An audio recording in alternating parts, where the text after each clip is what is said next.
오늘 이 아침 이사야 45장의 말씀 저희가 살피고 기도의 자리로 나아갑니다.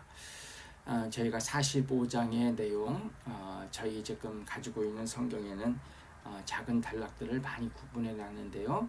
전체적으로 이렇게 살피면 세 부분으로 제가 이제 나누어서 볼 수 있습니다. 제가 혼자 읽은 1절부터 8절까지의 말씀, 하나님께서 고레스와 관련해서 고레스를 세우시고 그와 관련해서 하나님의 일을 담당시키신다. 이제 이런 내용이 들어가고요. 그 다음에 중간 부분, 그 다음에 이제 9절부터 저희가 교독한 19절까지의 말씀, 그 말씀을 통해서는 하나님께서 이렇게 고레스를 통해서 일들을 진행하시는데 거기에 대해서 누군가 어떤 문제를 잡고 트집을 잡고 나올 수 없다. 하나님이 그렇게 하신다. 이제 그런 말씀이 중간 부분에 들어가 있고요. 저희가 이제 오늘 본문으로 택하지 않은 마지막 부분 20절부터 25절까지는 그런 하나님께서 열방 중에 피난한 자들 모두가 다 나에게 나아오라. 내게로 돌이켜서 구원을 받으라라고 하시면서 모든 것을 그 뜻대로 하시는 하나님 앞에 나아올 것을 이제 말씀하시는 것을 저희가 이렇게 볼 수 있습니다. 간단하게 저희가 이렇게 볼 수 있는 내용들인데요. 어쨌든 시간 관계상 저희가 두 번째 부분까지 살피고 저희가 기도의 자리에 나아갔으면 합니다. 저희가 어제 이사야 44장을 다룰 때도요. 세 부분 중에 이제 마지막 부분을 저희가 잠깐 언급은 했지만 이제 본문으로 대하지는 않았는데요. 그 중에 제일 마지막 절인 28절을 보면 이 44장에서 먼저 고레스에 대한 언급이 나온 것을 볼 수 있습니다. 44장 28절 마지막 절을 보시면 이렇게 얘기를 하죠. 고레스에 대하여는 이르기를 내 목자라 그가 나의 모든 기쁨을 성취하리라. 이런 말씀을 하셨습니다. 고레스가 하나님의 목자다 이렇게 얘기를 하시고요. 그가 하나님께 기쁨을 드리는 그런 일들을 성취한다. 이제 이렇게 말씀하는 것이 44장의 제일 마지막 후반부에 있었는데요. 이제 오늘 이제 45장에서는 이제 본격적으로 이제 그 말씀을 하시는 것입니다. 특별히 이제 1절부터 8절까지 하나님께서 고레스를 기름 부으시고 세우시고 그에게 열국을 정복하게 하신다. 이제 그 모든 일을 하나님께서 하신다. 이런 말씀을 주시는 것을 볼 수 있습니다. 특별히 이제 1절부터 저희가 이제 3절까지를 이렇게 보면은요. 하나님께서 고레스를 이렇게 이제 기름 붓고 세우시고 열국을 정복하게 하시는 일이 어떻게 되어지는지를 저희가 이것을 좀 상상력을 사용하면서 이렇게 내용을 읽다 보면 야, 하나님께서 정말 이거 이방인인데 고레스를 거침없이 정말 열국을 다스리는 자로 세우시는구나. 이런 것을 생각할 수 있는 그런 말씀을 주십니다. 한번 보시면은요. 1절에서 여호와께서 그의 기름 부음을 받은 고레스에게 이제 말씀하시는데요. 뭐라고 얘기를 하십니까? 내가 그의 오른손을 붙들고, 이거 생각하면 대단한 것 아닙니까? 오른손이라고 하는 게 어떤 면에서는 우리가 하는 모든 일들을 하는 그 중심이 되는 그 손이 아닙니까? 그러니까 그 오른손이 어떤 일을 실수를 하면, 어떤 일을 부족하게 하면 그 일은 실수고 그건 부족이고요. 그만큼 이제 모든 일들이 진행이 더디고 여러 가지 어려움이 있게 될 것입니다.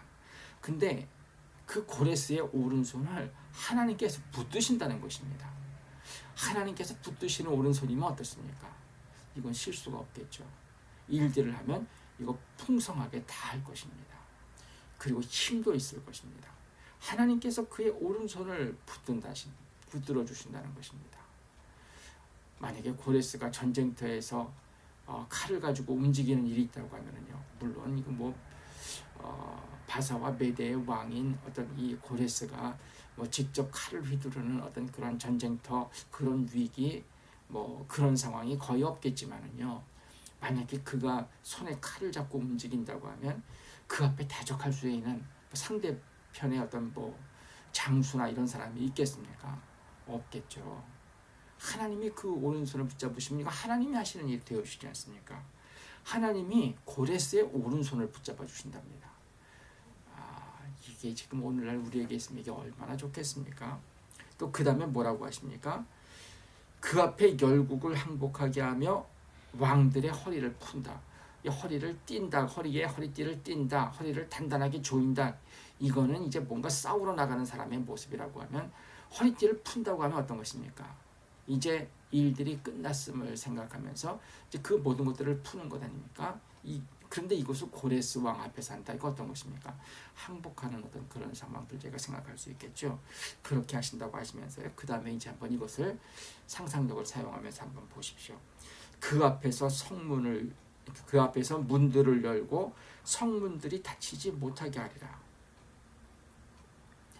지금 고레스가 지금 열방들을, 열국의 나라들을 지금 대적을 해서 지금 전쟁을 지금 이제 열어나가고 있는데요. 근데 그럴 때 이제 여러 성들을 갖다가 이제 함락을 시키면서 나가야 될 텐데요. 그 성들의 성문이 만약에 닫혀서 만약에 그런 상태에서 저항을 한다고 하면 어떻게 됩니까? 굉장히 고대 전쟁에서 성문을 딱 닫아 걸고 그 다음에 그 성벽을 이제 그 자기들의 어떤 그 이제 방어의 어떤 그로 이용해 가지고 만약에 이제 저항을 한다고 하면 이거 굉장히 어렵지 않습니까? 뭐 고대 사회에 왜 성을 만듭니까? 벽으로 다 높이 쌓고 그 다음에 사람 다니는 곳은 이제 성문만 딱 만들어 놓는 것은 유사시에 그것만 딱 막으면 그 다음엔 이제 거대한 벽이 이제 우리를 지켜주는 어떤 그런 큰 힘이 되는 것 아닙니까? 그래서 이제 어디를 공격할 때도 성문이 딱 닫히고 그 다음에 그 안에 있는 사람들이 성벽에서 딱 저항을 하면 몇 배 되는 군대를 가지고도 그 성 하나 함락시키기가 굉장히 어려운 것을 저희가 알고 있습니다. 근데 하나님께서 고레스 앞에서는 그렇게 안 하신다는 것입니다. 하나님께서 그 앞에 그가 진격해 나아가는 그 앞에 성들이 있다고 하면요, 그 문을 하나님께서 다 열어놓으시고요, 성문이 닫히지 못하게 하신다는 것입니다. 2절에서는 어떤 말씀을 하십니까? 내가 너보다 앞서가서 험한 곳을 평탄하게 할 것이다. 군대가 진격하는데 만약에 험한 곳들이 있다고 하면 어떻습니까? 저희가 오늘날로 얘기하면 공병, 옛날에도 그 공병과 관련된 일을 감당하는 그런 이제 군인들이 당연히 있었겠죠. 뭘 합니까? 만약에 이제 물을 건너가게 되어주면 어쨌든 오늘날이라고 하면 포화 같은 것들, 옛날에도 공성 무기가 있다고 하면 그런 것들, 여러 가지 어떤 것들을 갖다가 나를 때 물도 건너야 되고요. 또 바닥이 고르지 못해서 수레가 못 가는 곳이라고 하면 수레가 갈 수도 있게 하면서 어쨌든 그 부대가 쭉 나가야 되는데 그 모든 일들에 필요한 것들을 다 하나님이 해버리신다는 것입니다. 하나님께서 앞서가서 험한 곳을 다 평탄하게 해서 나아갈 수 있게 하고 그 다음에 논문을 쳐서 부수며 쇠빗장을 꺾어버리신다는 것입니다. 성문을 닫아 걸지 못하게 하시는 것은 물론이고요. 어떤 닫혀있는 그런 성문이 있다고 하면 그 문들, 저희가 고대의 성문들을 생각하면 그게 이제 전쟁 시에 굉장히 중요한 곳 아닙니까? 다른 곳은 다 벽으로 단단하게 했는데 그 성문은 사람들이 평상시엔 다녀야 되는 곳이기 때문에, 근데 이제 그곳을 전쟁 시에는 이제 그걸 딱 닫아 걸고 적군의 공격을 막아야 되니까요. 그게 나무로만 만들지 않지 않습니까? 나무에다가 쇠도 어떤 경우에는 쇠를 통해 가지고 단단하게 만드는 게 그 문인데요.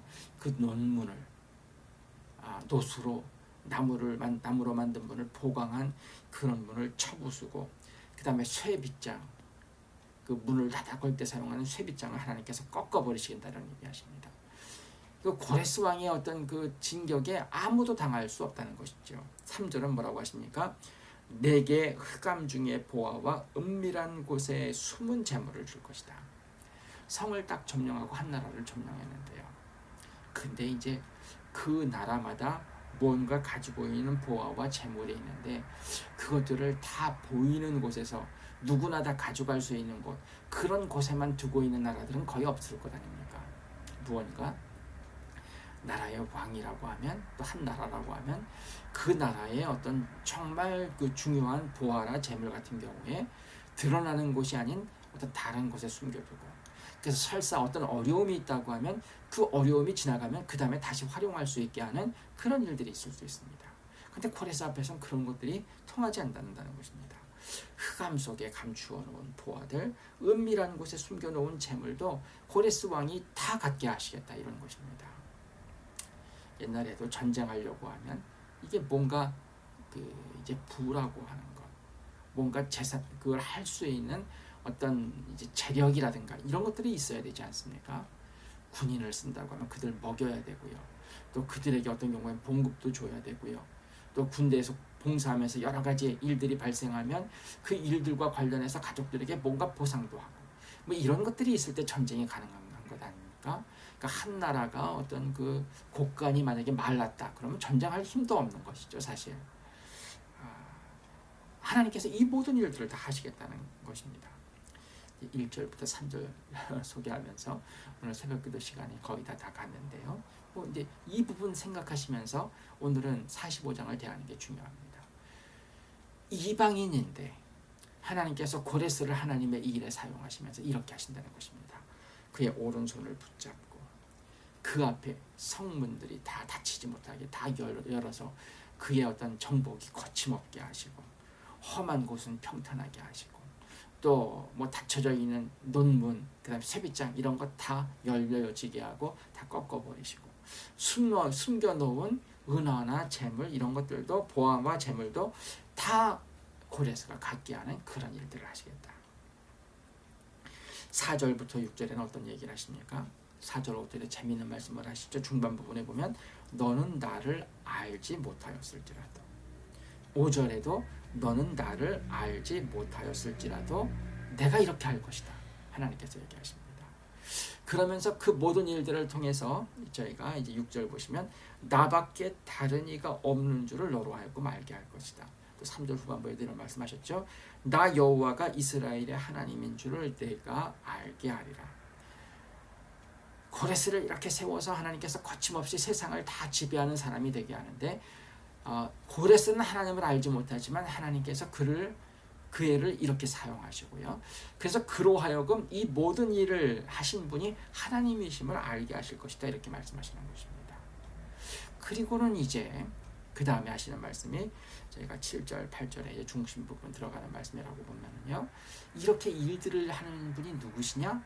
온 천하를 창조하시고 뜻대로 이끌어 가시는 하나님, 유일하신 신이신 하나님이시다, 이 얘기를 합니다. 8절 보시면 나는 빛도 짓고 어둠도 창조하였으며 나는 평안도 짓고 환난도 창조했다. 모든 일을 내 뜻대로 행하는 그 하나님이시다. 8절 하늘이여 위로부터 공의를 뿌리며 구름이여 의를 부르며 뭐 땅이여 열려서 구원을 싹트게 하고 공의도 움트게 할지어다.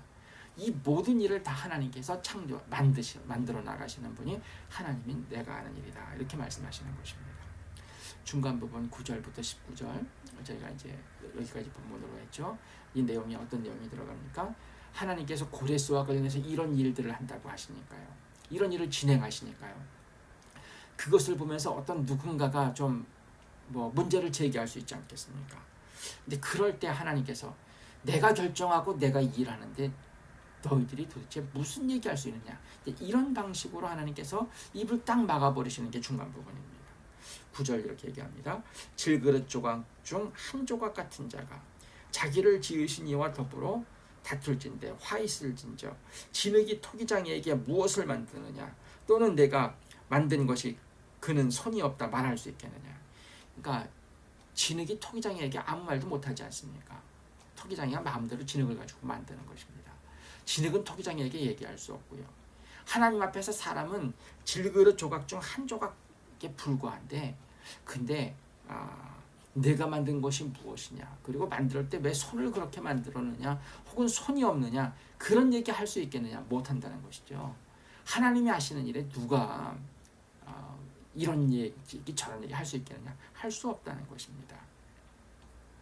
10절 11절에서는요 부모님에게 왜 나를 낳았어 뭐 이러면서 이야기하는 자녀 이제 있을 수 있겠느냐, 이런 얘기를 하시죠. 11절 후반부에 보면 너희가 장래 일을 내게 물으며 내 아들들과 내 손으로 한 일에 관하여 내게 명령하려느냐. 부모가 자녀에게 어쨌든 하시는 일들이 있다고 할 때 자녀가 부모에게 그 얘기하기 어려운 부분들이 많지 않습니까? 그런 부분을 얘기하면서 하나님께서 이렇게 하신다고 하는데 누가 뭐라고 하겠느냐. 하나님께서 이제 그렇게 입을 막아버리시는 것을 제가 이렇게 볼 수 있습니다.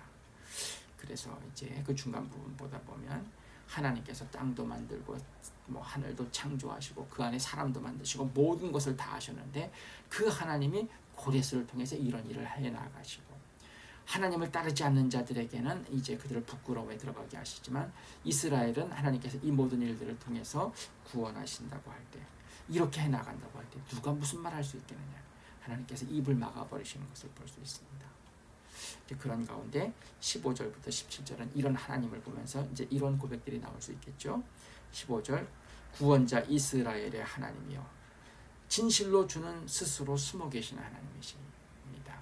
고레스가 다 움직이는 것 같은데요. 사실은 고레스가 아니라 그 뒤에서 하나님께서 다 하시는 것이라는 것이죠. 그 다음에 16절 우상을 만드는 자 부끄러움 당하고요. 그 다음에 17절 이스라엘은 구원을 받아 영원한 구원을 얻을 것입니다. 이런 고백들이 나오게 한다 말씀 주시는 것을 저희가 이렇게 봅니다. 하나님께서 고레스를 세우시고요. 그로 열국을 다스리게 하시고 그런 일들을 통해서 이스라엘을 구원하신 일을 하실 것이다 이렇게 말씀하시는 것입니다. 그리고 내가 이렇게 하는데 누가 감히 거기에 대해서 이런저런 얘기를 할 수 있느냐. 이런 말씀하시는 것이 오늘 45장입니다. 저희가 기도드릴 때 고레스를 세우고 그렇게 이 일을 진행하시는 하나님, 그분이 오늘날도 이렇게 하나님의 뜻대로 일들을 진행하시죠. 하나님의 진행하시는 일들을 하나님 저희들에게 저희들이 그렇게 쓰임 받으면 참 좋습니다. 그러나 어떤 하나님께 다른 사람들을 통해서 막 일들을 진행하신다 하더라도요, 하나님 그걸 저희들에게 알게 해주시면 저희가 순종하겠습니다. 내 생각에는 일이 이렇게 돼야 되는데 하나님 이러지 않고 하나님께서 하시는 일들 저희가 그거 수용하고 저희들 따르겠습니다. 하나님의 일을 보다 잘 파악하고 나아가는 저희들 되게 해주십시오.